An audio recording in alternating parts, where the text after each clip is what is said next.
I went sort of side by side with him down the grass, and it jigged one way, jigged the other, and fired off to the left-hand side, and more or less hit side on at about 140k on the Armco, and there's no gravel or anything.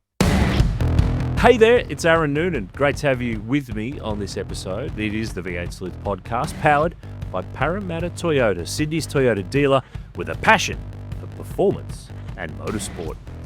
We got into a good flow, didn't we, with Richo in part 1. So in part 2, we're going to keep it rolling. We're going to deep dive in that amazing 2-litre Super Touring era. If you're a V8 fan and you don't really like the 2-litre stuff, don't worry, there's still plenty of V8 chat in and among part 2. But if you're a 2-litre tragic, you'll love the chat about the GRM Alfa, the Honda Accord, the Nissan Primera, and how Richo found himself on a path to becoming the Nissan British Touring Car Championship test driver. Plus, he opens up on his regret on how that all went down with Garry Rogers and how he stayed the night at a bloke he'd never met's house before, called Roland Dane. Let's get back into it. It's Steve Richards on the V8 Sleuth Podcast, powered by Parramatta Toyota. Because then GRM leaves Oscar. Super Touring. Yes. 2-litre touring cars is sort of a... Well, it starts in 94. So when you and your dad are driving the Porsche and swapping on the weekends, that's at the 2-litre rounds that was the Valvoline Australia Manufacturers Championship. That's right. The official title. That's exactly You had to get up at 6:30 a.m. on a Saturday morning to watch the highlights on Channel 9. I did it every week. You'd get your 2-litre. You'd get a little bit of British touring cars. You'd get a bit of super production. You'd get a bit of Porsche Cup. And you'd get a bit of Formula Brabham, as it was then known, with the young Gregory Murphy first appearing in a white Rolt. I think it might have been. Might have been a Rolt, because he drove a Reynard in New Zealand. He got together with Graham Watson, I think he had the Rolt to begin with here. Oh, that's right. He had the Reynard in New Zealand. Remember he flew flew through that sign? Yep. The Rolt was an aluminium car, and then they went to carbon. They went to full monocoque carbon a little bit later, like 90. Era here. 90. Well, Lowndesy's in the Cheetah at that stage, which is the Brian Sampson car. Anyway, Yep. Point being, that's the start of 2-litre as its own thing, split away from the V8, Australian touring car thing. So was that the lure of doing that meant the withdrawal from the Oscar, or what sort of paved the way to the Oscar? So what actually happened was Bob, the races were broadcast live on SBS. Yeah, so it had been on 7 for years, and then he did an SBS deal. And then the SBS deal finished. Valvoline, Garry now was fully entrenched. I was always fully entrenched Valvoline sponsorship, but it got to a point now where it was like Valvoline were sort of, well, what's next? If there's no TV really. Is this something to be involved in? And that's when the decision was made. And at the time, because the super touring thing in the UK was going so strong, and V8 touring cars as it was then had just sort of kicked off in its infancy in 93,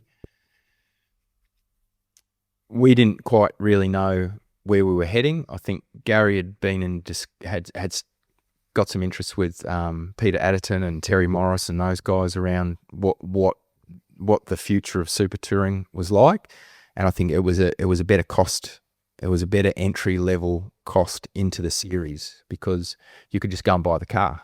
You buy the car, you didn't have to build the car. You could buy older supercars, but even at 93, 94, the take up in second hand V8 touring cars was massive. People privateers were gobbling up the factory teams and going racing. So Garry thought, well, let's do this first. And he went to Italy, and this is... Could you imagine an overseas trip with Gaz? Oh, well, we did you go? We did one, not to that one. Yeah. So he went over with Kay, his wife, and they went to this... So in 1994, the Alfa Romeo 155 won the British Touring Car Championship. Gabriele Tarquini, dominant. Yep. The red, Alfa course. Exactly. Got up at 6:30 every Saturday, watched them. Yeah. So he went to Italy, he went to Graf Racing, and he bought the car. And Garry and Kay themselves loaded the container in the pouring rain with all the spares and all the bits and pieces. And I think he spent 3 days loading, and they gave us So you have all these unbelievable memories that you go through during motorsport. One of those is when that container turned up at Garry Rogers in Glen Waverley, and we opened the doors. It was like Christmas. There was this beautiful little yellow Alfa that was, at the time, they were so technically advanced and well engineered. Data acquisition, because that was only new back then. All of the touring cars had data acquisition, but spares, gearboxes, engines, diffs, springs. It's like there's more packages to open. Gear ratios, wheels, suspension. It was just incredible. I could not believe my eyes. And Garry and Kay had packed it all out the back of this little alleyway next to Graf Racing in, I think it was Modena, Italy, or somewhere like that. Incredible. So, as a young guy then, having this is for you. You get to play with this. Yeah, incredible. And we really, as a team, we really struggled running it because, of course, you buy everything secondhand. You don't know what's fresh, what's good, so we had some struggles.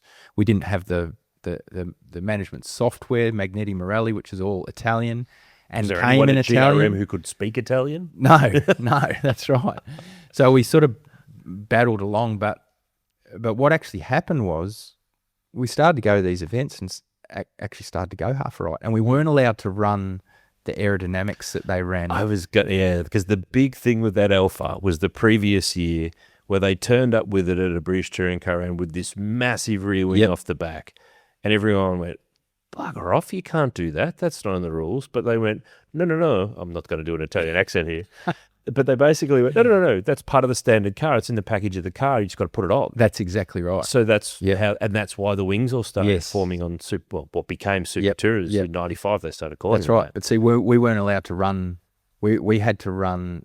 I don't know why they wouldn't allow us to run it. I don't know if the regulation set was from. Yeah, I had a feeling that I remember we couldn't run the extended front. Yeah, because it had a bigger rear wing and an extended lip sort of spoiler.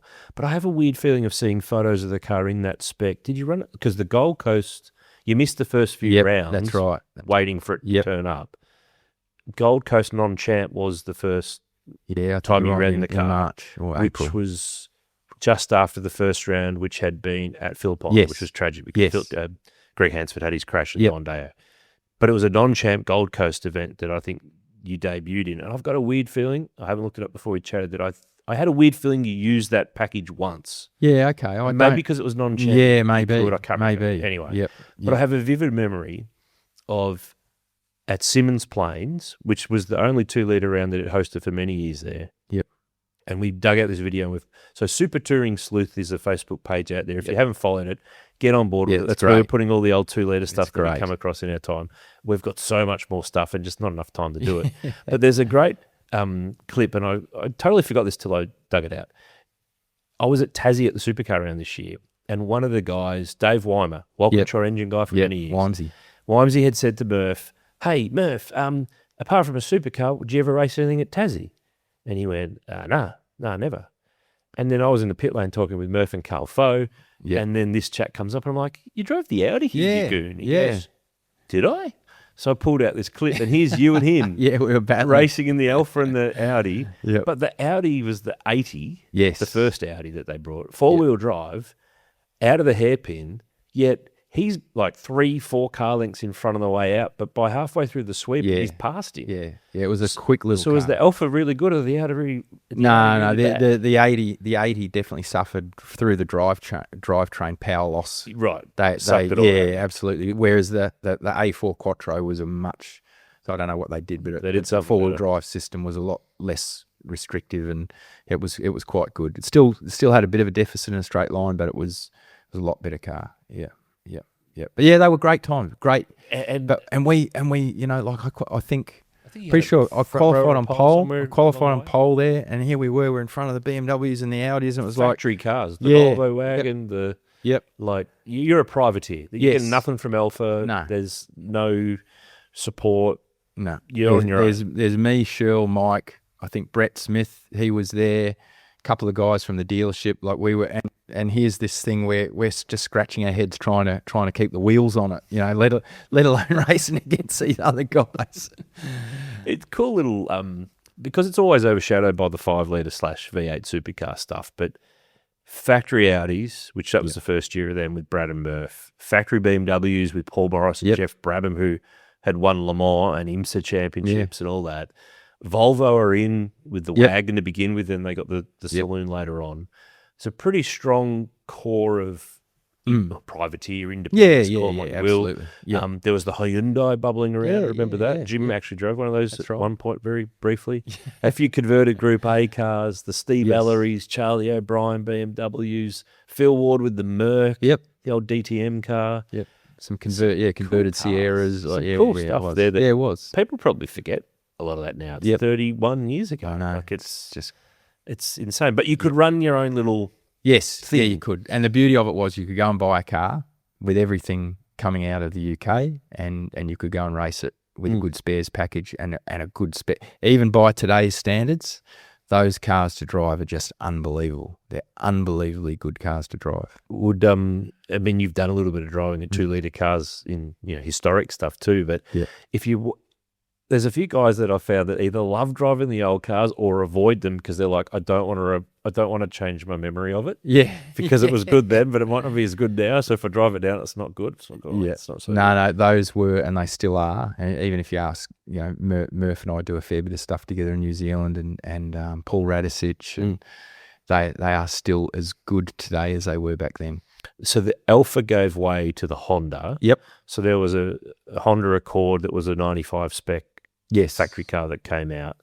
But I think that was late getting here because you used the Alfa sort of at the start there from memory.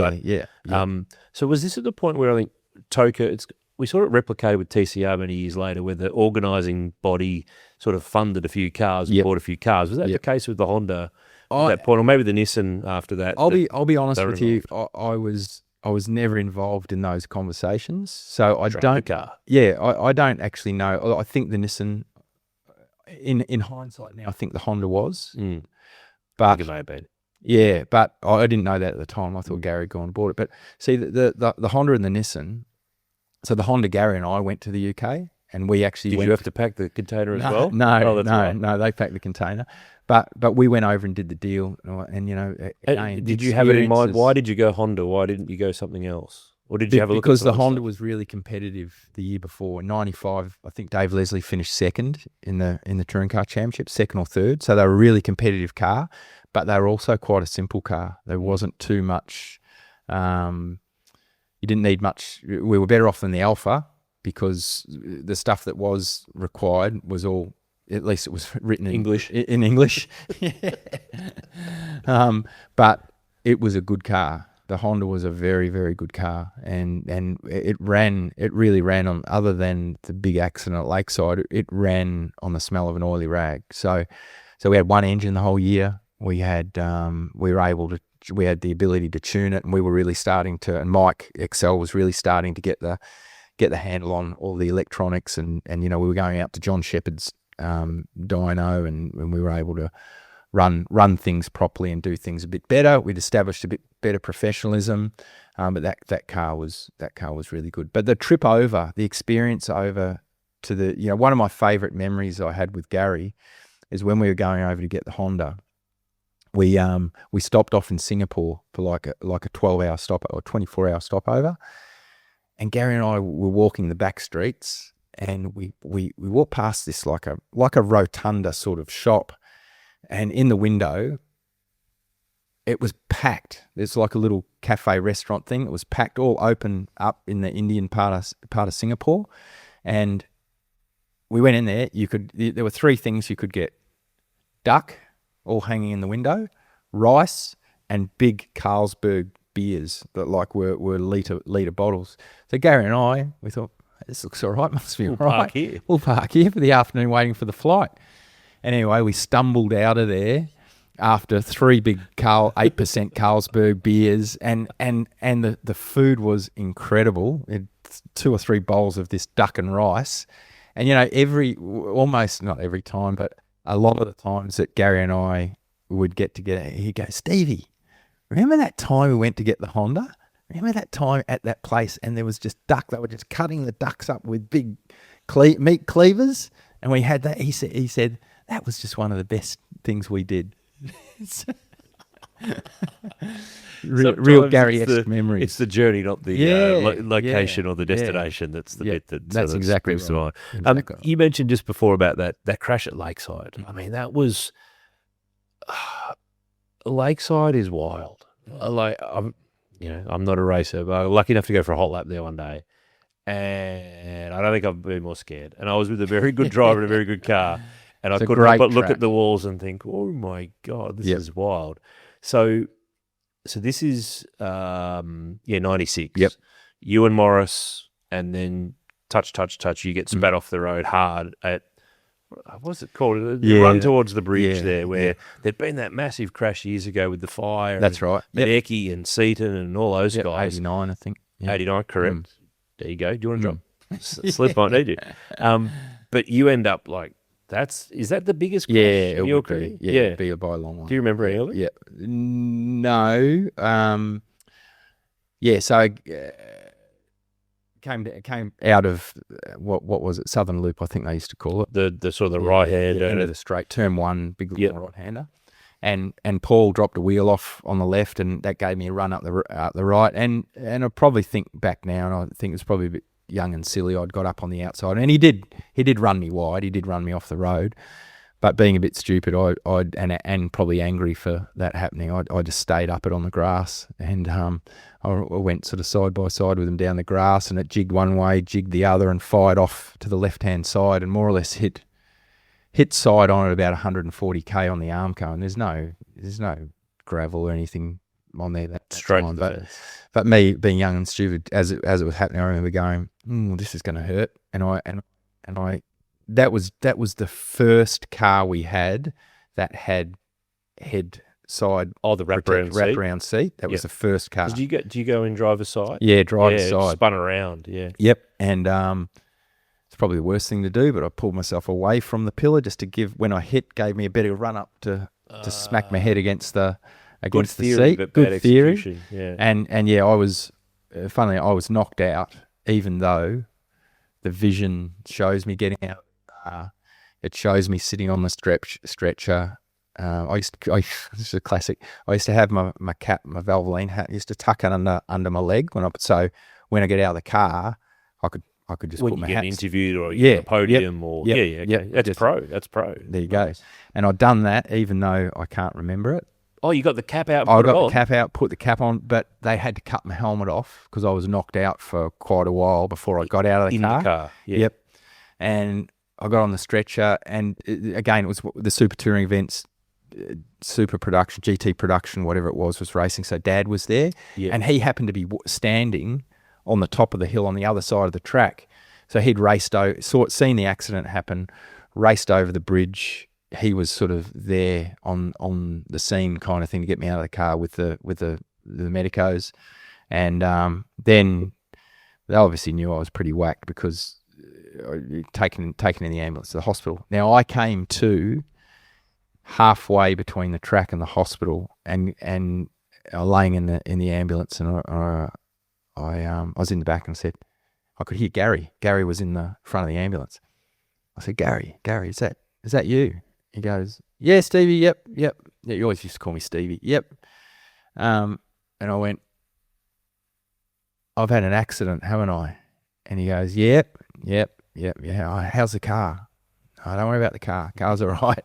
And anyway, but I guess it goes to show a little bit nowadays how different things are treated. But after that incident, I go and get the scans. Everything's okay. Appears to be okay. Still make the flight that night to go back to Melbourne. Have the worst headache in the history of all headaches. Get Melbourne. Have the next day off. Truck arrives back.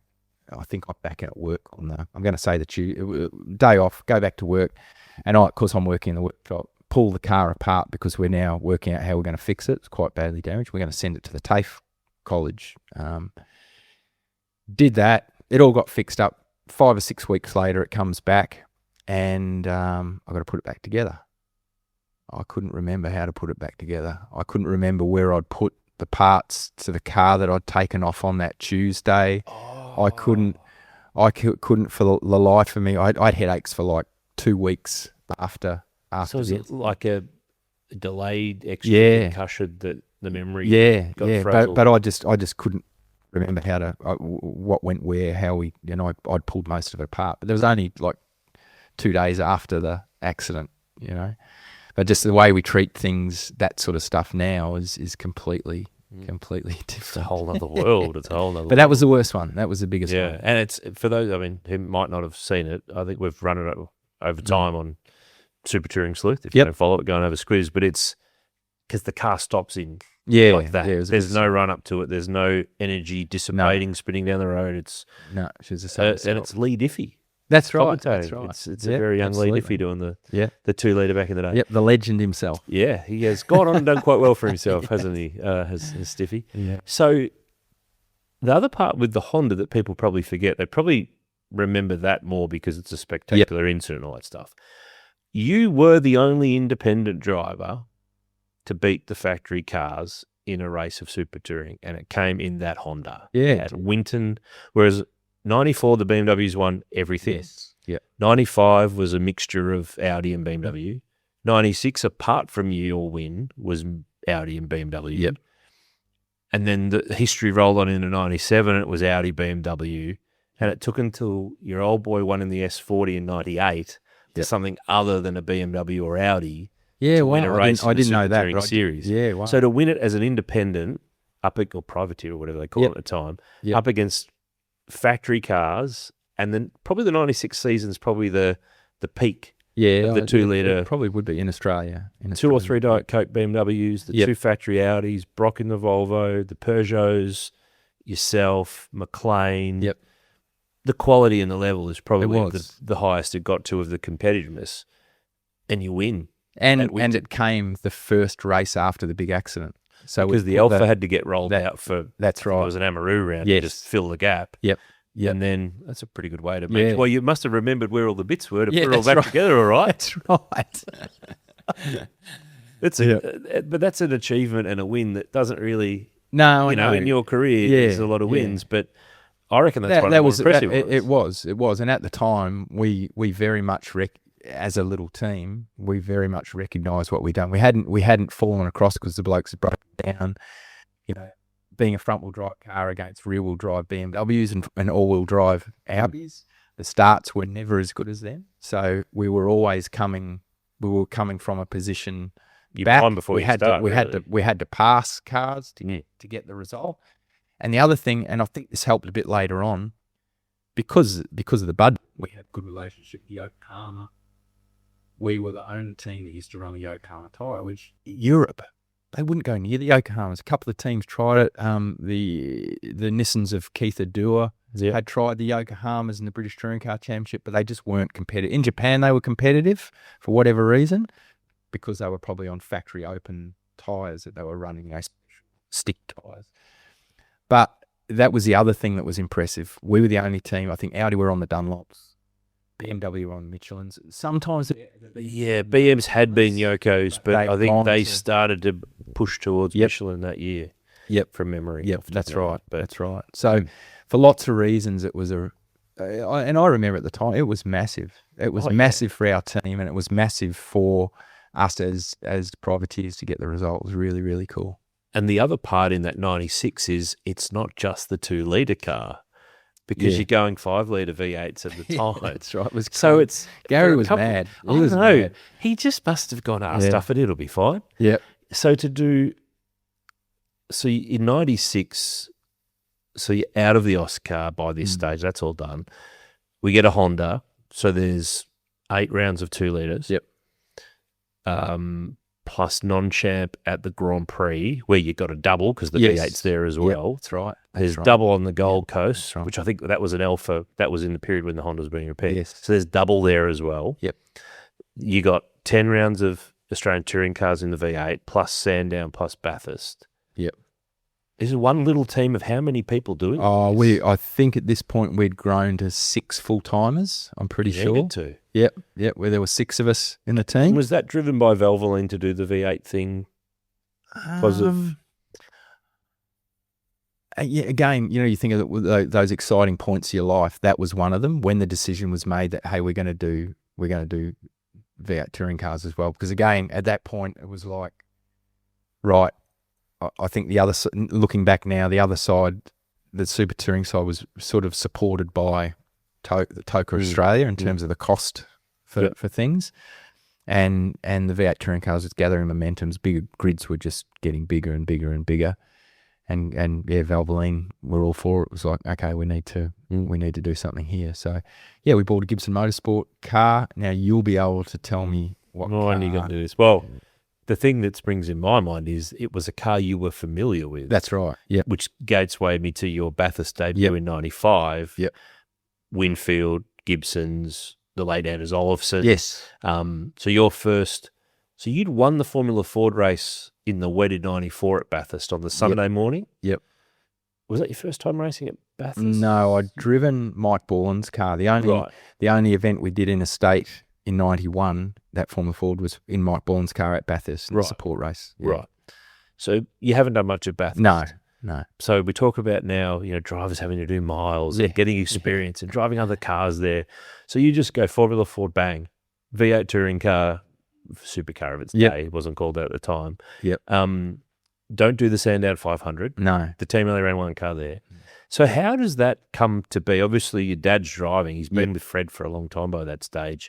Your credentials are building. The 2-litre Alfa's gone pretty good that year. Yep. How does that? Did Dad stay completely out of this? And he did, obviously. So 1994, the Formula Ford thing was a pretty dominant year for us, and I hadn't had a drive of the car, but at Oran Park in '94, there was some media rides, and Fred had said to me, "Hey, you should go for a ride with your dad in the touring car, in the Winfield car." Oh yeah, that'd be awesome. So I got in the car, and again, you think of these moments, and I went for a ride with Dad. Okay, they use old tyres; they're not going to use the race tyres on the weekend. And I remember thinking, if that's how you've got it, I just thought, it almost shattered me. I thought, I am never going to be able to drive a car like I've just experienced Dad. I said, I might as well just give up now, because it was so overwhelming what was going on, and it was at Oran Park. So you remember Oran Park's up and down across the bridge, and the car's sliding because it's on old tyres, and the gear shifts and everything way faster than I'm being able to process. And I got out of it thinking, I might as well just throw this away. I'm not even close to this level. So anyway, the next year we're doing all the other racing, and Dad said, I must admit, I can't remember how it happened. I know Fred was going to give me an opportunity to have a test in the car, and it happened out at Calder. And I'll be honest with you, I don't know if the test happened or I already knew that I was going to drive as a co-driver. I can't quite remember that, but I went and did the test, and all of a sudden it wasn't that freaky, and it wasn't that scary, and just another car, we've driven the Super Tourer as another car. And it was after that test day that they I'm pretty sure they confirmed that I was going to drive at Bathurst. But you're right, I think I went to Malala. I did a test day at Malala. And this is before the testing restriction days, so you could do whatever, wherever, however. Yep, pretty much. So I had a few different drives of the different locations, and it all started to feel a bit normal. But then you get to Bathurst, start again. Yeah, you just start again. So if we're talking about the '95 thing now, well, I was the co-driver. Anders was going to qualify the car, and Fred said, look, there's no pressure with this. It's just an opportunity for you to learn, and the whole objective is that you, in your last stint on Sunday, whenever that occurs, you'll end up doing your fastest lap you'll have done all the laps you possibly can to get experience, and at that point you'll be surprised how well you're going. And I went, yeah, okay. So it was great. It was a perfect introduction. Did the practice. Anders qualified it. We got into the race, and again, Anders started the race. I got in, did my bit slowly. Got faster and better, and felt more comfortable in the car. And it's just the way it worked out. But it got to a point where I was actually going okay in the car, and maybe it's just the way that the stints rolled out. But I was going to end up in the car for the last stint. Okay, and just a young guy, you're like, okay, well, that's what's going to happen. And I just kept getting better and better and better and better and better. And then, so he was right. Everything he said. Everything he said. And he said, don't risk anything. Don't lay it on the line. We don't care how fast you go. We just want you to learn. And then by the last stint, I was really starting to feel comfortable. I was getting up to speed. We started catching guys. You're laying it right. Use that next car as a carrot to catch them. Make a pass. And we got up to, I remember late in the race where we're battling, I think we're in 6th place, get into 5th, and then there's a Coke car up the road, and we slowly start to catch that. Bradley. Yeah. Brad Jones, I'm thinking, are they a lap down, or is this right? Is this? Well, and we had radio communication, so I was obviously being told the right things, but it was like, okay, and then we ended up 4th. Unbelievable. First Bathurst, best rookie. Yep. Wouldn't have expected that in my wildest dream. Somewhere, I don't know where. It'll be at work somewhere. It'll be in a box at home or something. So I camped on top of the hill that year with my dad and my cousin and my uncle. And this is before the days of digital cameras and phones. This was like the little, Kodak disposables. Yep. Taking photos of fast-moving race cars at the top of Mount Panorama with a Kodak disposable in 1995 is really hard to get the car in frame and in focus. And you don't know until you get the photos developed. Exactly, Richard. Exactly. You had to wait a couple of weeks to know whether you had any good shots or not. So, as it turned out, I got a couple of good ones in, a couple of duds that were blurry and no good. But I've got this photo, and I'll have to post it on social. Yeah. Where it's you in the Winfield car, I'm pretty sure, and it must be Bradley in the Coke car. And it's that that little shelf run before you get to the drop, before the right-hander before the drop down into the elbow. Yep. It's there up on the bank at the top there, looking down, because it's quite elevated from where the fans can stand there. Yep. And I've fluked it where I've hit the button. You and the other Coke car. There's 2 like trees that are like casting a shadow, and it's between the 2 cars, and the cars are in focus. The greatest fluke in the history of motorsport photography. You should post that. You actually should put it up for an award. There's no award that's going to ever be won by that, mate. There is no chance that's ever going to be won. But that could go alongside the handwritten letter. Yes. That celebrates its 30th anniversary this year. Wow. So people who watched Channel 10's coverage of V8s back in about 18. It was 18. You were with Lounsey in the Autobahn car. We did a little story with you at Sandown, up in the grandstand there. I remember it well. I was doing stuff for 10 at the time when they did the marquee rounds. Yep. And when the guy said, hey, we need you to do a chat with Craig and Steve, I said, yep, cool. I know, yep, plenty to talk about here. We'll be right. It's pre-Bathurst. There's lots to talk about. And I thought, you got something in the files here to wheel out. You got me with that. That was a so in 96, which is a year we've discussed a little bit here. It's 2026 now. It's 30 years. So I was on a blitz then, because the way to communicate or to send fan mail was to write to the race teams. Hi, my name's Aaron. Can I get a poster? Can I get an autograph? Yep. But I was more geared to, I've got some questions.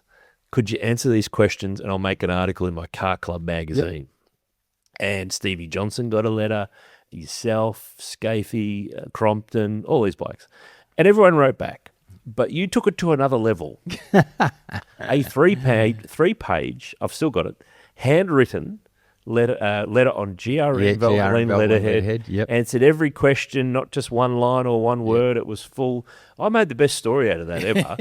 So it's partly your reason why I ended up doing it. It was a ripper, mate. That was, and you sprung it on me in the interview. Yeah, bowled it out. I remember. I remember it. And Yeah, that was very, very cool. Very pre-social media. Very pre. You had to put effort in. Yeah, You couldn't just fire off a tweet to someone and send them a note. You had to actually sit down and write. Yep. And it was handwritten. It wasn't you got some Surprise typist ones, for you. Or It would have been all in capitals. It was. And that's how I did mine. No, impressive. It was cool. And I've still got it. So 96. Yep. So that gets us back on the 96 train. Mm-hmm. So the car that you drive with Anders, who, by the way, is probably the one of the most underrated international visitors to come to Bathurst. Yep. Softly spoken Swede, bespectacled Nissan factory driver who drove their touring cars and sports cars. He'd come out and done the HR31 thing for a few years in the 80s. But it was kind of strange. Like, he didn't come and do the GDR. Oh, he did the GDR thing with Crompo. With Crompo, yep. Which, if you look at the vision of that famous day at Bathurst when Jim's in the fence, it's raining, you're all a pack of arseholes. When that race is declared, if you watch the vision close enough, you're there in the background. I was in the bunker. You're right among it all. Yeah. 92 Bathurst. What do you remember of that?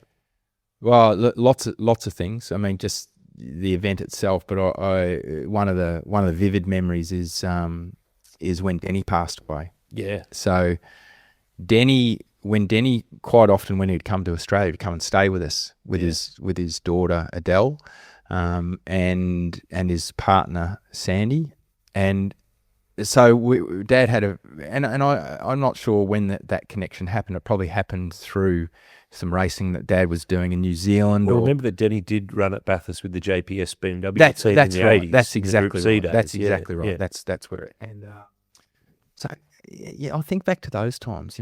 Denny Holm, who world champion, who I knew that, but didn't appreciate it. So anyway, the first part of that 92 Bathurst was Dad was out of the car, and I was standing at the back of the bunker there, and it had just all happened, and Dad had come up to me and he said, "Hey, just let you know, Denny passed away," and it was like, whoa, massive. So he's had a heart attack in the car on Conrod and parked it up there. Yeah. So that's probably one of the biggest memories I have from that day. I remember you're still what are you? I'm what am I? 20? Yeah, 19, 20.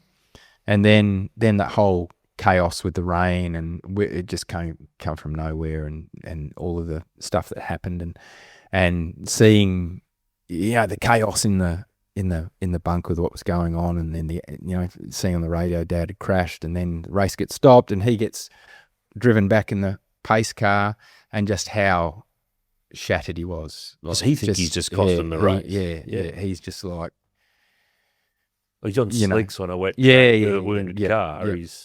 No one was making it around that corner. Not even the guy with his skill was going to get around that corner. Or a car with all-wheel drive with 3 wheels on it. I mean, you remember that. Those are the moments I remember. But I was there because,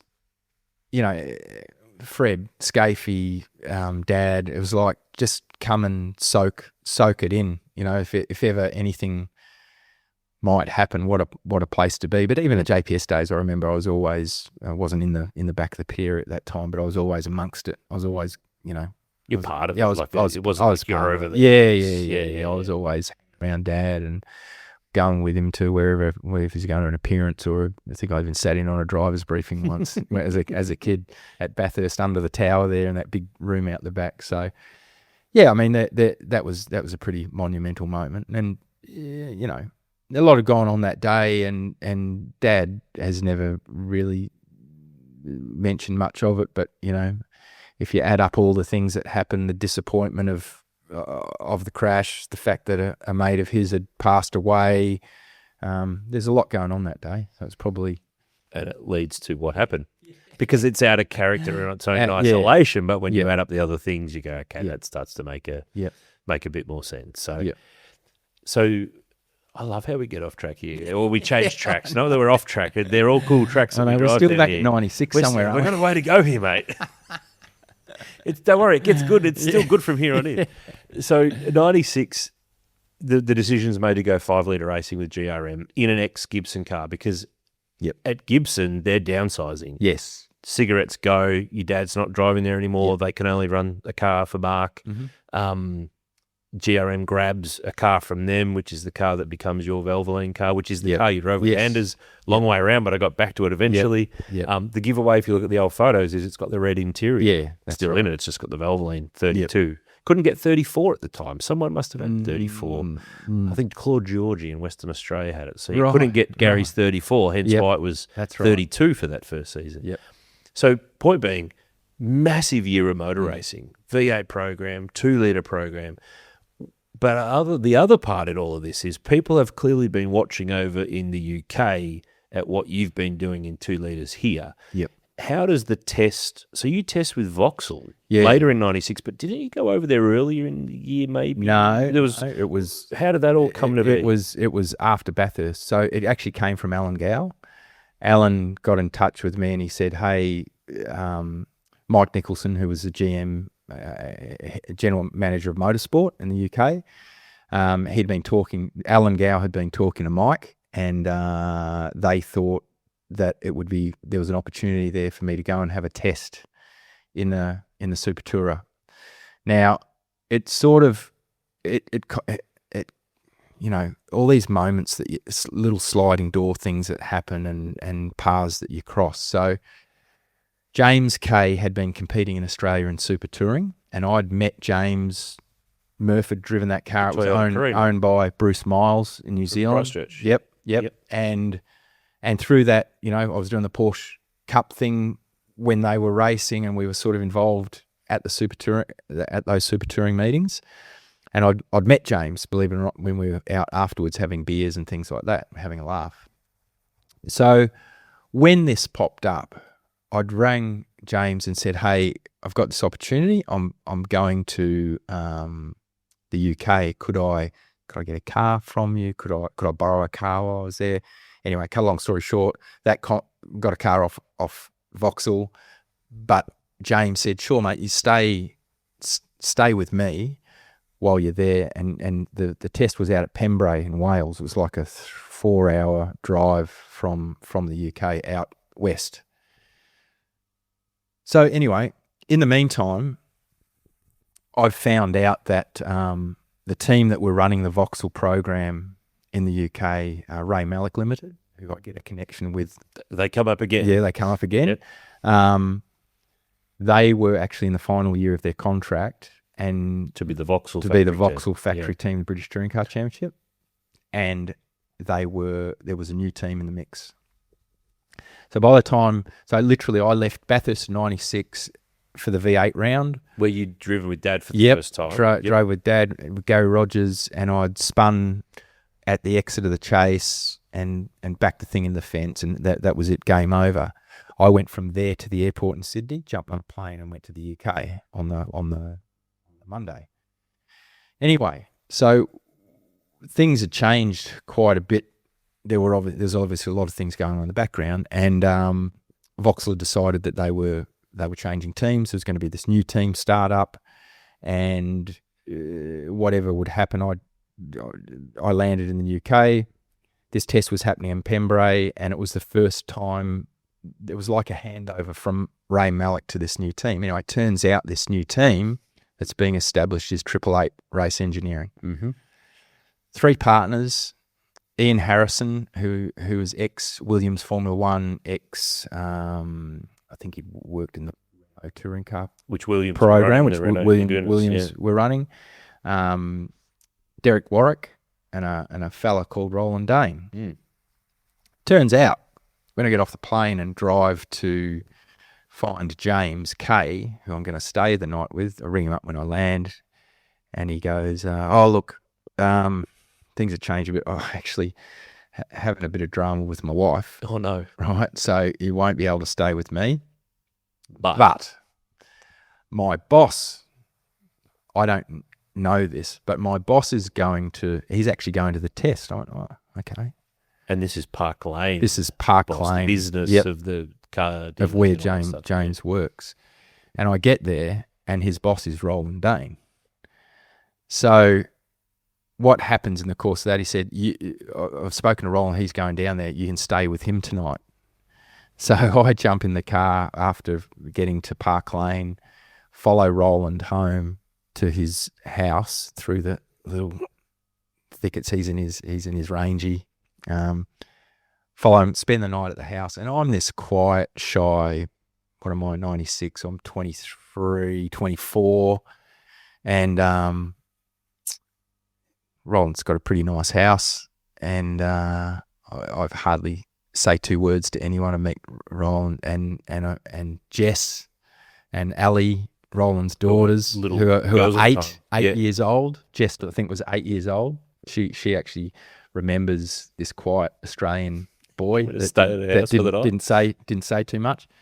So we get up the next day, we go jump in the car, go to Pembrey, and this is not a test specifically for you. No, it's not. But it's a handover. It turns over. It's the handover. But there are some other drivers as well. Yeah, Ray Malik were there, so they had their regular drivers, David Leslie and John Cleland. Pretty sure. James Thompson had been the driver with Cleland in 96. That's right. Yep, James Thompson and but Jason. Thompson was going to Honda for 97, and he ended up there.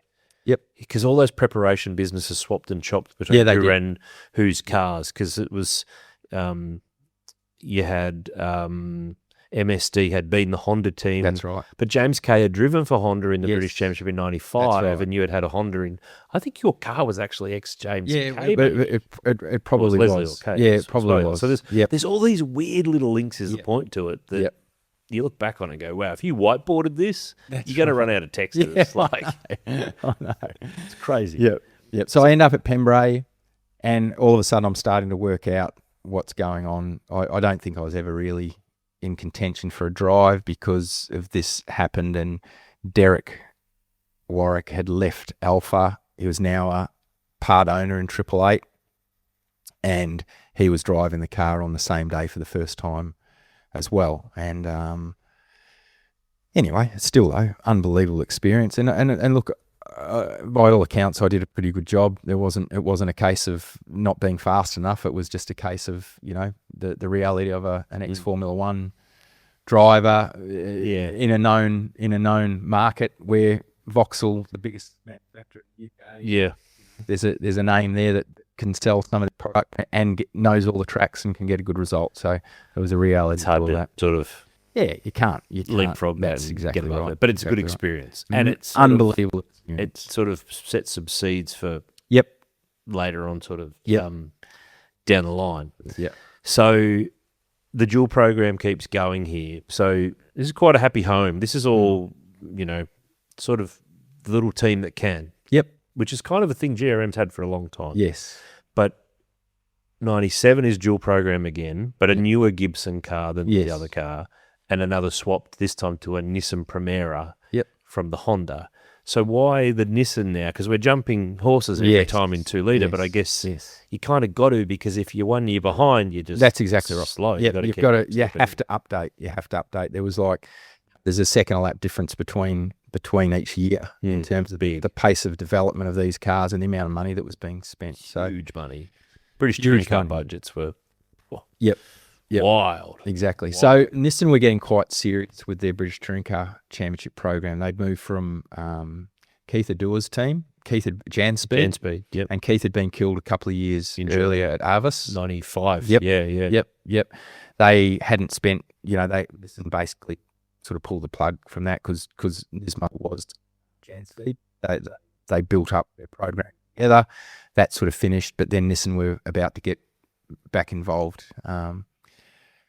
So Ray Malik, who'd get the arse as the Vauxhall team, becomes the Nissan team for 97 when Nissan come back in. Very properly. Much so. Yeah. But the program was UK and on the continent in Germany. Nissan were going to the German championship was the biggest. The Super Touring Wagon Championship. Touring Wagon, the STW. They were the biggest championship outside the British Touring Car Series. So they wanted a team. They had a team. Keke Rosberg's team, and then they had Ray Malik running it, but under Nissan Motorsport Europe's umbrella overall. Yep. So they were also in control at the time of the Walkinshaw Le Mans program. That's right. The 390Cs, I think they were. Yeah, gone to a bit more of a production-based sports car than an out-and-out Group C style race car. So cut a long story short.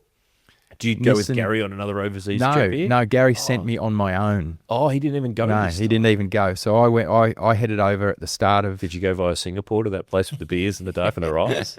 No, I don't think I. What a letdown! I don't think I did. It was a quick stopover and then the trek to the UK. But it was unreal. So I was there basically doing the deal. Again, I didn't really know it at the time. Did haggle? Were you haggling? Yeah. Oh, so you are doing it all, not just go pick up the car. I'm organising the parts. I'm going through. So I meet Alec Poole, who's the head of Nissan Motorsports Europe at the time, and I'm doing the deal. They sort of had developed this. They'd run a car in '96 at an entry level, just to let's get back in and understand what's happening in the championship. They were going to a new model Primera, and they had developed these 96.5 spec cars that were going to 96Bs. Yeah, 96 5s and 96Bs, whatever they were. So anyway, there was one of those. So they basically had the same suspension running gear as the new P11 road car Primera model that was coming to the market, and it was a great deal. They were a full factory. They were running them in Japan. So there was lots of development going on between Nissan Motorsports Europe, Nismo in Japan, Rosberg's in Germany. Ray Malek Limited was still doing some of the designs. Nissan Motorsport Europe were doing 75% probably of the design work for the cars. Ray Malek Limited were doing 25% and all of the racing specific racing program. Yep. Anthony Reid and David Leslie were driving those cars. So anyway, I went over there. We did the deal, spares.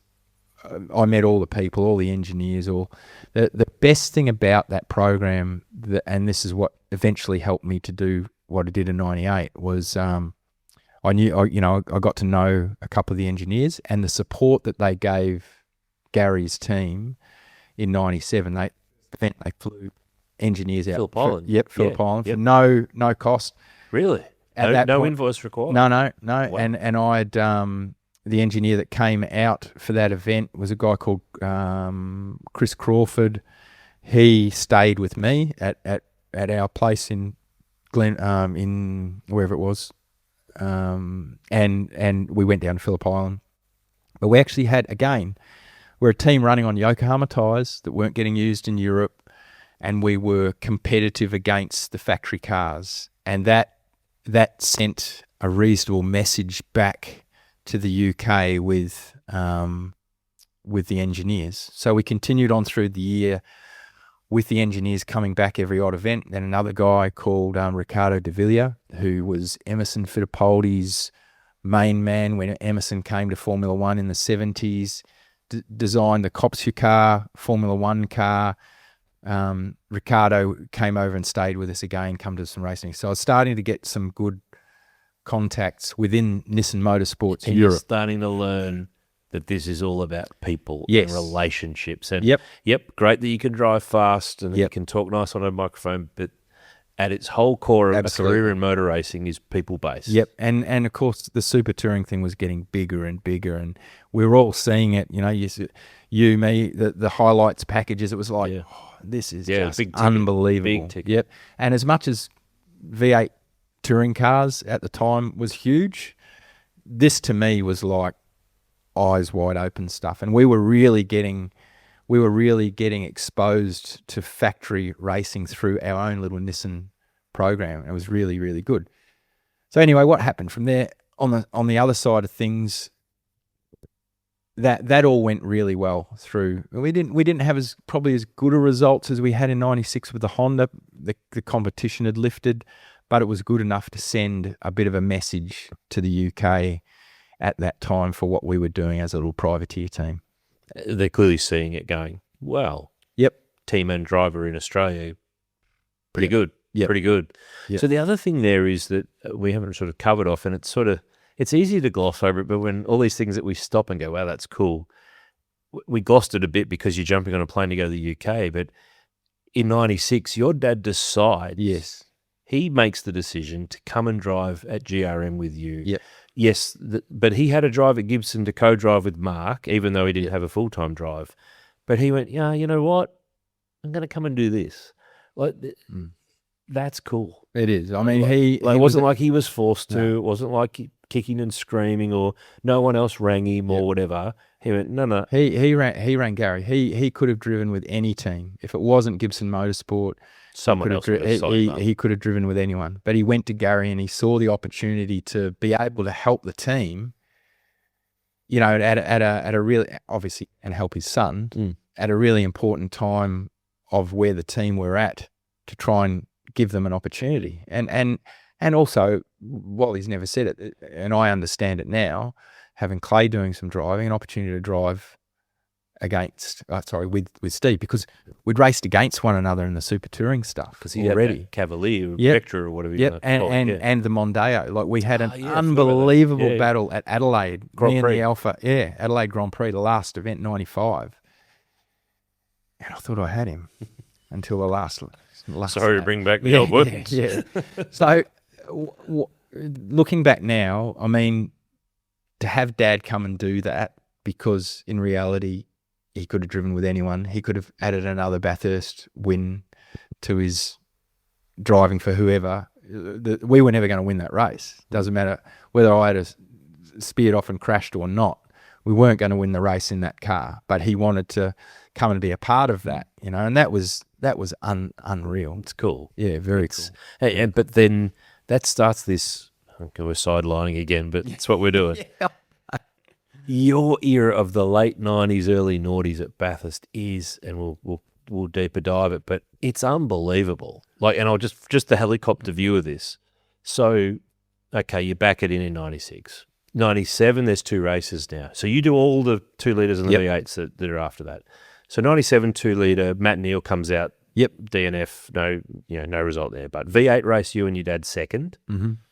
10 seconds behind Larry and Russell, like in the game. Not fast enough, but and lost second. Good, but second. Second. Yeah, unbelievable. At a time when the reliability is still an issue with all the cars, they're not as bulletproof.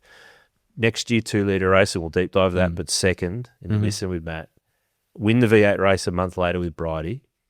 Win the V8 race the next year with Murph in the Wins car. Yep. Third with Murph in 2000 in the Kmart car.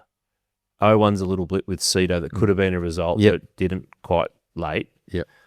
02 second with Russell in the Larry Castrol car, and then come back and be second, win the 24-hour race in the Monaro. 04 fourth with Larry and not far off the podium after he'd crashed it in Friday or Saturday morning. Fourth was with JR. No, fourth was when you were firing. You and JR were getting into it late in 03. Yeah, in the HRT car. Sorry, yes. And then 03. And then second in the 24-hour. Yeah. And then pole in 04. Yep. And then the Kangaroo happens in 04. Yes. That is an amazing run of Bathurst race results. Okay, they're not all wins. But you're in the game in pretty much everything. And, mate, you are like you should have taken out a mortgage on the podium at Bathurst. You're always hanging out up there. Like, it's an amazing stint. But blended in with Dad, against Dad. Yeah. It's cool. Yeah, it's so cool. No, I mean, it is. And at the time, you just... I'm sort of, it's normal. And I'm thinking, shit, this is all right. It's sort of, if we just get a finish here, we're going to end up on the podium. Not to that degree of naivety, but that's what it felt like. It sort of felt like we turn up and we keep doing a good job, and you develop my methodology at Bathurst, while stint to stint may have changed, the methodology of how you, and it would have started right from 95. It's just like, you've got to be there at the end. So the Fred Gibson doesn't matter what mantra.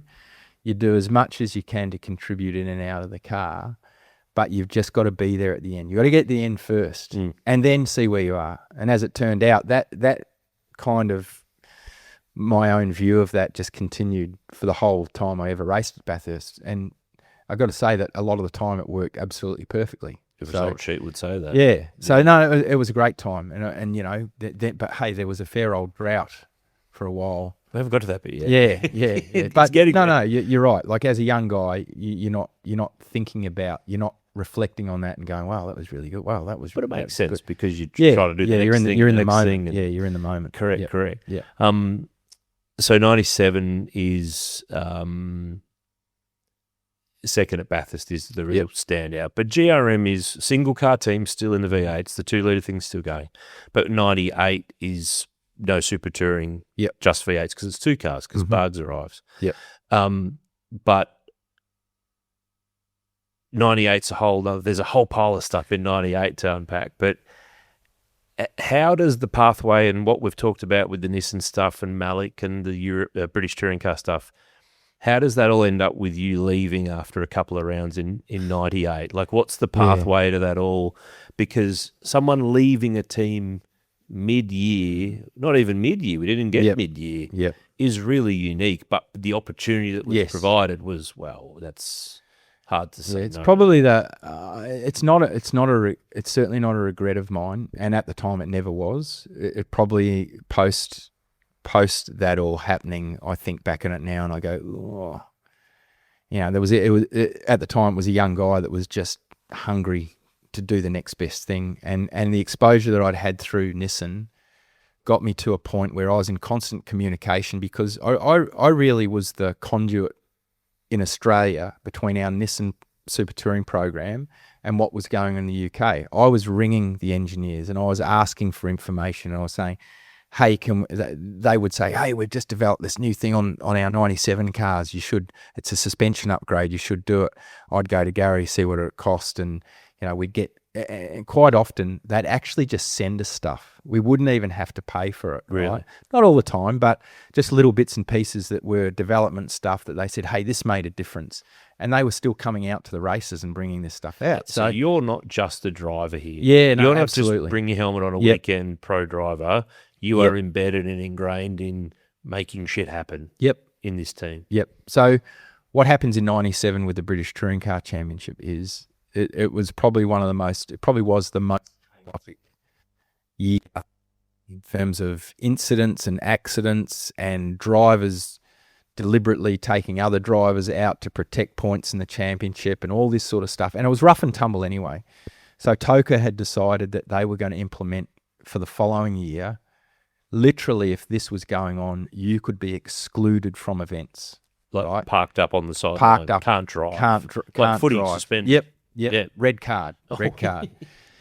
So for that view, and you've got to remember now, the Nissan Motorsport Europe thing's a pretty evolved thing. Ray Malik running the team. They're starting to get some results. They're getting in that top 5. Anthony Reid and David Leslie are the drivers.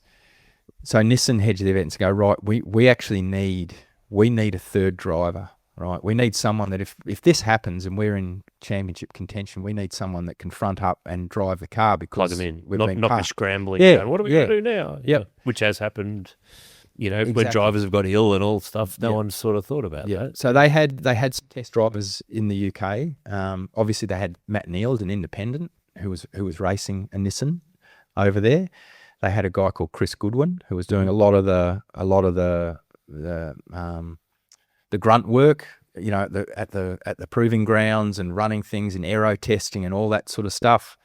They had a young guy over there. I'm not sure how he was connected. He was connected through Ray Malik, this young Scottish guy called Bryce Wilson, who'd been racing Renault Spider Cup. They were like an open wheel pseudo sports car thing. Wasn't it? I think Jason Plato came out. Yeah, exactly. Right. Exactly. And then they had this young guy in Australia that that was going pretty good against the factory teams, and probably curiosity from the UK, Pete, and also the connection with Alan Gow. So I'd been over, and there were lots of points where people could reference, who's this guy, what's he done, what's he part of. So they come late 97. Nissan Motorsport said, we're going to do, we've got to fill this gap. We've got to have a test driver that can also fill a hole.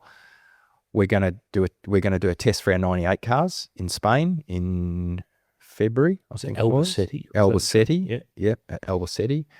We'd like you to come and be part of the program. They had 5 drivers that they were going to test. So I flew over in the February. They had a very specific program. The way we're going to write. And this is February 98. So are you keeping this on the DL? No, Garry knew all. He knows about it. Garry is fully aware of this situation, and but we don't know the timelines on what in terms of when they're going to make this decision or how they're going to do it. So we turn up Nissan have, and the other thing to mention here is the scope and the level at which the British Touring Car Championship is now at, where you've got Formula One teams, you've got manufacturers spending millions of pounds on these racing programs. And the test was set up for the 98 car at Albacete, with the 97 car for 5 guys that were flown out, accommodated, and we're running through a set program. We had the big meeting in the closed room, and it was like, okay, this is how this is going to run, and here's the test team. Right? And they clearly go to places that are warm that time too. You're not having to go to Sydney or Pembury at this time of year or anything. No. So they go, okay, we're going to run this program. They go through the steps of it, and it starts the next day. And I must admit now, I can't remember.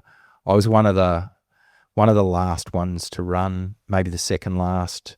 They ran through this program, so it was split into half days. Every driver had a half day in the car, what was termed half day, and it was a very specific criteria. Go out, run on some used tyres, get used to the car, get used to the track, put a new set of tyres on, qualifying run, come in, debrief, speak to the engineers, go out on that same set of tyres, race run, see how you go, come back, debrief. I still remember the format. Then the last run was, right, brand new set of tyres. You've got all the laps under your belt now. You know the track, you know the car. You've had the opportunity to ask the engineers for changes that you require. Go, shoot out until you go slower. Right, done. Now, that's all good in theory, but as the days run on, so one morning was fogged out. One of the drivers didn't. He ran into the afternoon. Conditions were different. Never goes as planned. Another guy, the cooling belt came off, cooked the engine. They had to do an engine change. Cut a long story short, it didn't run as effectively as it could have and should have. Right, Matt Neal also was one of the drivers, so he was asked to come and do it. So on the last night, they come and they say, this is sort of typical. They've spent millions of dollars to do this test. We sit in the same room. The fastest guy, so this guy, Bryce Wilson, he turned out to be the fastest guy apparently. And but he couldn't stay. He had commitments, right? Sorry, I've jumped the queue a bit. They get in the room, they say, look, hasn't quite gone the way we hoped it for. We've all seen you've all done a good job, yada, yada, yada, yada. But tomorrow we're going to get you all in the car, one set of tyres, shootout lap, and we'll base our decision from the other stuff, but also more or less on your speed on one tyre. The Scottish guy had been fast. For some reason, he was making an excuse like he couldn't be there. Maybe he couldn't, but he had to fly, so he couldn't do it. We all went and did the thing, and I went, okay, thank you everyone. That's it. Test's over. Go home. We'll contact you, basically. So, month went by, nothing. I was in touch with Alec Poole. No decisions been made. You had a couple of different factions. You had Nissan Motorsport Europe, who needed to make a decision for themselves. They controlled the whole program, both in the UK and Germany. And then you also had Ray Mallock, the race team, also had their own spin on who they wanted to be part of the team. So it sort of turns out, I think, that they wanted Bryce Wilson, who was a Scottish guy. By the sounds of it, Nissan Motorsport Europe were pretty keen on me, but I didn't know that. I found that out later, and we got to a point where we're now into the touring car season in Australia in '98. Get the first 2 rounds underway. I think there'd been the Grand Prix, and there'd been round 1 was Sandown, and round 2 was Tassie. Yep. And round 3 was Lakeside. Of course, Adelaide wasn't even on the. No, that was the next year that came that's on. right. Yeah. So we go to Lakeside. We're now running 2 cars. Barg's in the second car, and it's Saturday night at Lakeside, round 3.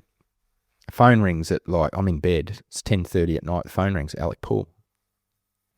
Okay, Nissan Motorsport. Do you think this is the answer? Well, I know that this is the phone call. I don't know if it's good or bad. Good or bad. Yeah. I know this is a call.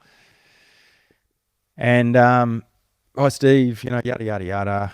Look, we'd like you to take the role of the test and relief driver. Oh, okay. Wow. Unbelievable. And I said, okay. And I'm wrapped. This is like my world. My whole goal at this point is to become a driver in the British Touring Car Championship. Overseas, grass is always greener. The biggest touring car championship in the world. This is my entry to try and get a gig. I said to Alec, okay, yeah, great. When do you want? When can I come over? How long have I got? He said, as soon as possible. I went, 2 weeks. No, this week. Right. Okay. So I sat on it. I didn't, and clearly Garry knew I was going to I'd had to leave to go and do the test in Spain, and that I was being considered for this opportunity. There was never any doubt about that. But probably we all thought that it would either happen a lot earlier and a decision to be made before the start of the season, or it's a no. Or it's a no. All right. So I didn't say anything on Sunday. We went, raced the cars, ended up with a pretty good result, 4th or 5th in the final race or whatever. And I knew I had to, like, to me, it's now a bit of a the thing. gun's held to my head. Yeah, I have to make a call. I have to make a call. Yes. So I think I got, I think I might have had a discussion with Garry that night once we'd got off the plane back in Melbourne. I said, I've got to call you tomorrow. I've had a decision on testing thing in the UK. And he said, yeah, no problem, I'll ring in the morning. So I rang him in the morning. I said, they've given me the nod. I'd like to go. And he said, okay. When are you going? He said, I've got to go this afternoon. So, yeah. Were you dreading this? Oh, absolutely. Because as much as I wanted, that's the direction I wanted to go in. All the opportunity that Garry had given me, all of the things that he'd done for me over time. And look, it's funny because he accepted it. He wasn't, I think, necessarily happy with the way that it occurred, and particularly because I think we all thought that potentially it was going to be a no because it had taken so long for a decision to be made. But that afternoon I was on a plane. In a day I was on a plane. And Ange and I just bought a house. We, but I guess the curiosity of youth or the excitement or it was like, gone. Let's go. No matter what. Here we go. This is, this is the ticket. Years gone by, it's probably something I thought, like for Garry to sort of accept and then let me go. Didn't try to hold you to a contract. Didn't. Well, we didn't have a contract. It was just at that point in time, it was an agreement. I was working in the workshop and drive the it was verbal. It was a verbal agreement. And that is very Garry and Barry Rogers. That's how they do their deals. Like they're not sticklers for paper and signatures and stamps. Yeah. It don't get me wrong. It wasn't a surprise to Garry that the possibility of it happening, but I think the timing and the way it happened never would have envisaged that.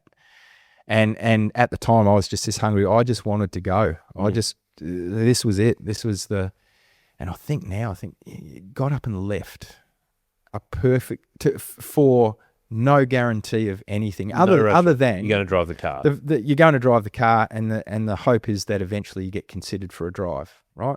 And that happened that year in '98. But yeah, so my only regret through that whole thing is the way that occurred, and that's kind of out of your hands. I know, the way that the timing it was, is. But I still have enough of a conscience. Yeah, I get to understand knowing you. I understand why you would feel that way and still feel that way.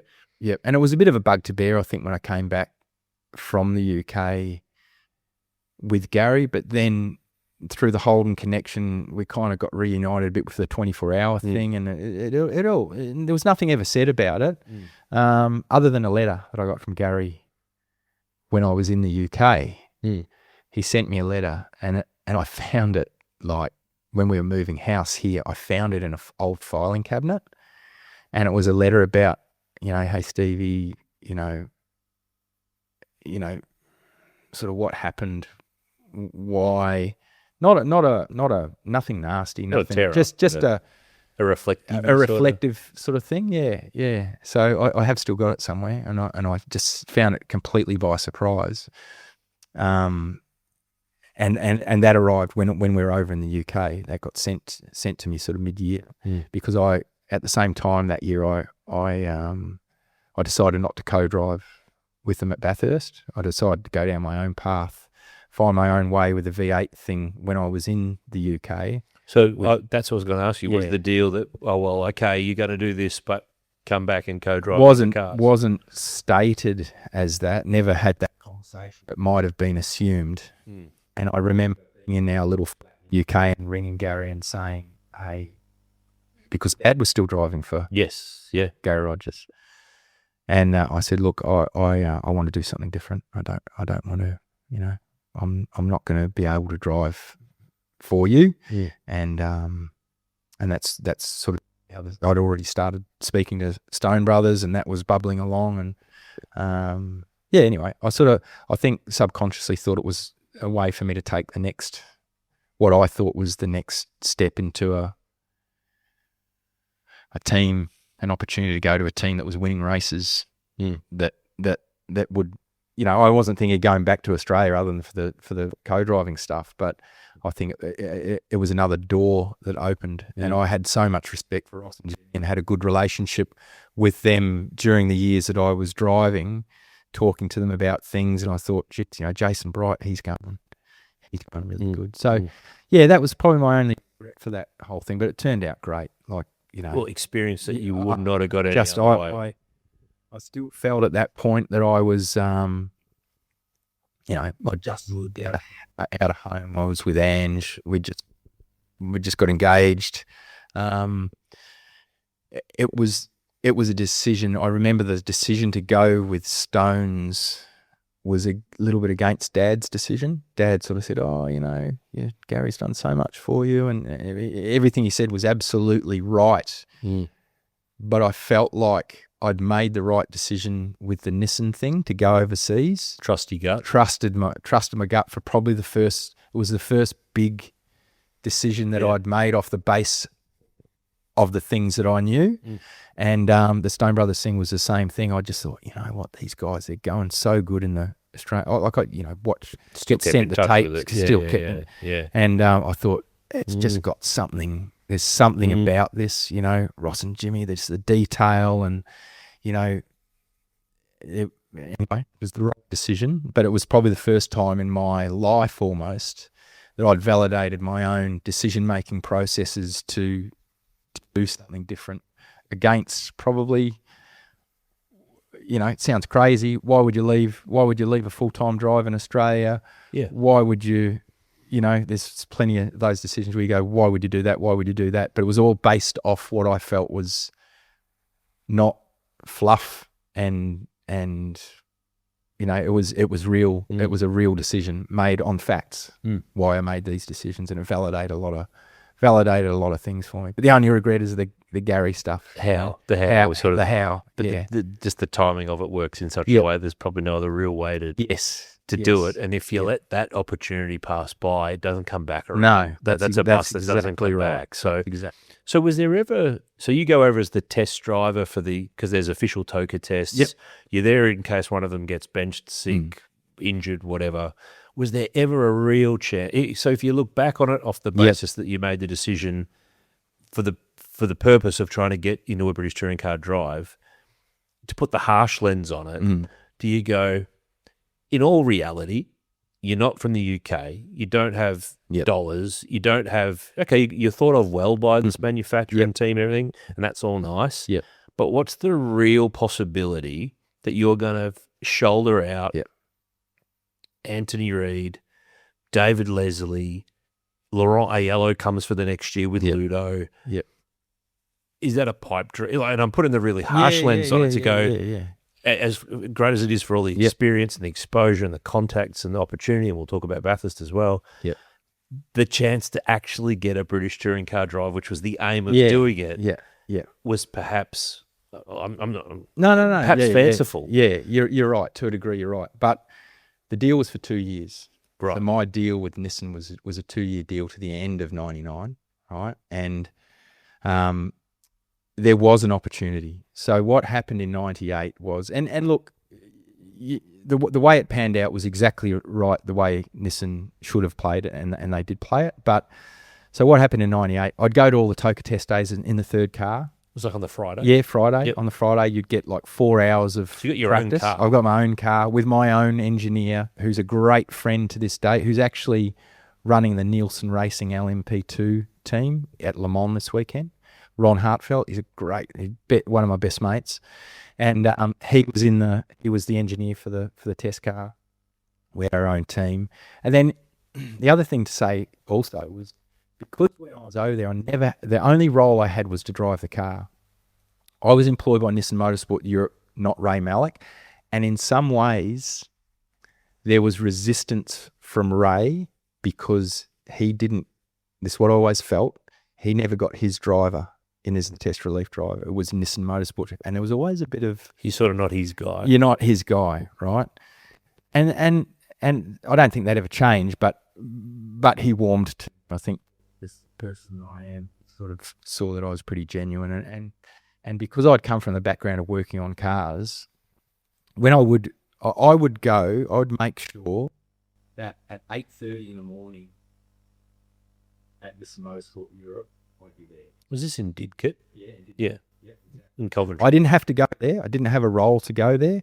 I could do whatever I wanted during the day if I wasn't being employed to drive the car at a proving ground or a straight line test for development parts or whatever the case may be, or a Toka test day. I didn't have a role, but I went to Nissan Motorsport Europe every morning at 8:30. I'd be there before all the management team would get there. I formed a really good relationship with it. They'd have a workshop as they ran their European rally program out of there. That was where all of the Le Mans stuff was held. That's cool. Yeah, and I'd go in there, and if I had nothing to do, I'd help the guys prepare a Belgian Pro car, Nissan Belgian Pro car. Yes, that thing. rings a bell. You've told me, Yeah. didn't you prep some super production cars for the Spa 24 hour? Yeah, But you didn't have to do any of this.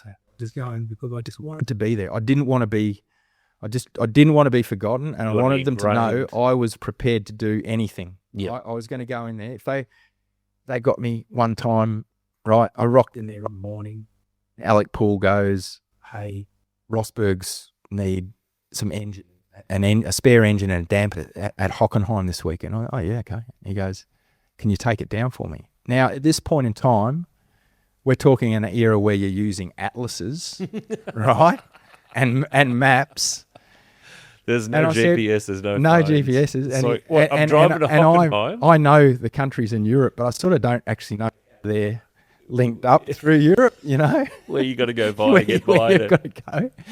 So they go, within half an hour of walking in the joint, I'm off to pick up an engine from the top of the UK where one of the engine suppliers was, down to the channel. There were 2 engine suppliers, wasn't there? Yeah. There were 3 in the end. Jeez. But anyway, I had to hustle and I had to stop in at Coney in Holland. So I had to get all these different currencies within the space of an hour. I had to get all these different currencies. Handed me the keys for this Volkswagen Caddy small wagon thing.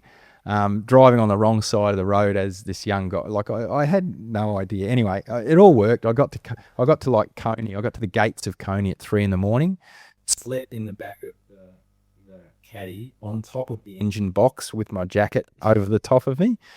Daylight come up, the gates opened, shocks were there at the gatehouse at Coney Shock Absorbers. I picked them up, jumped in the car, drove down to Hockenheim, turned up with the engine, took the engine, spent the weekend at Hockenheim, and then drove home on the Sunday night. You know, but it was all these moments were all about me. There's no way they were going to forget who I was and what I had to do, and that was great. You know, I was being invited to the engineers' houses for barbecues on the weekend, and really had a good relationship for it. So I've lost the point. So what I was saying there, I really tried to entrench myself in it. But what was happening at the Toka test days is David or Anthony would blow an engine up, Take yours. take my car. So Now you know how Brad felt running for Brock in the Sierras. right. So probably I only really had five of the 8 events were really good, solid test days for me.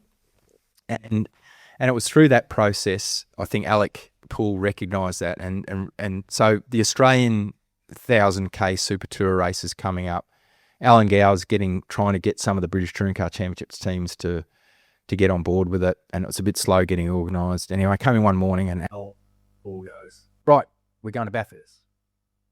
Great, awesome. Here's my opportunity. I'm actually going to get to race. Get a race, yeah. Race one. You've sat around not racing for months now. I'm going to get a car, get back to Australia and race that car in Australia.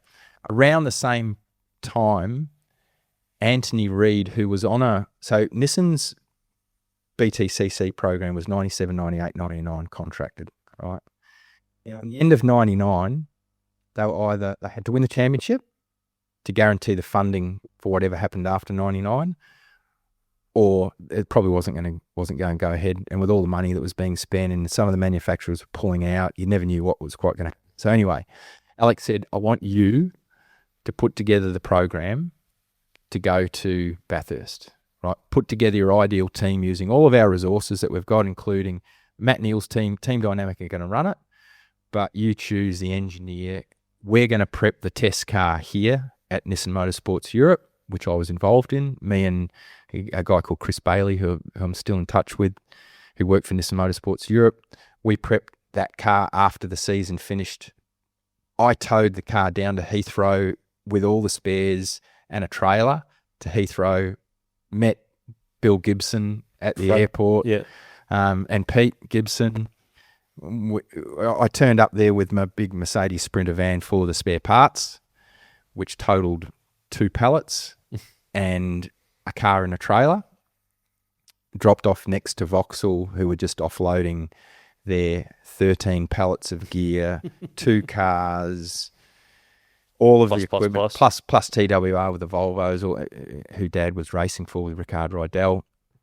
Unloaded, turned around and went back. So, but I arranged the accommodation. I organised. You were the coordinator. I was the coordinator of this, and again, I came across my file from '98 where I'd written down. I'd booked the house that Cito used to stay in across on Mountain Straight. We all stayed there.